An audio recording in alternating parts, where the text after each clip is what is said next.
Doctor Yunus ও Elon মাস্কের video কনফারেন্সের মধ্যস্থতায় ছিলেন মুশফিকুল ফজল আনসারী। ট্রাম্পের পাশে বসেই ডক্টর ইউনুসের সাথে ভিডিও কনফারেন্সের কথা বলেছেন ইলন মাস্ক। মেক্সিকোতে নিযুক্ত বাংলাদেশের রাষ্ট্রদূত ফজল আনসারীর যোগসাজশেই এই কনফারেন্স, এমনটাই জানিয়েছে বিভিন্ন গণমাধ্যম।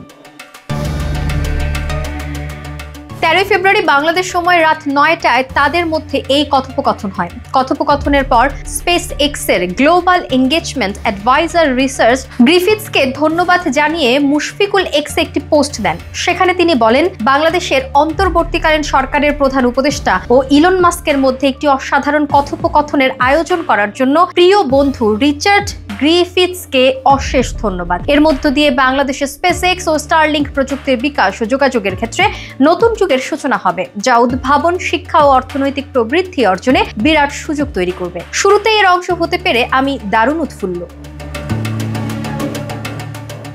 অপর এক টুইটে স্পেস এক্সের ভাইস প্রেসিডেন্ট লরেন্ট ডিয়ারের প্রতি কৃতজ্ঞতা প্রকাশ করেন মুশফিকুল ফজল আনসারী। জবাবে লরেন আনসারীর বার্তাটি রিটুইট করে ধন্যবাদ জানান। মুশফিক তাতে লিখেন, লরেন আপনার ও রিচার্ডের এই অসাধারণ সহায়তার জন্য আন্তরিক কৃতজ্ঞতা।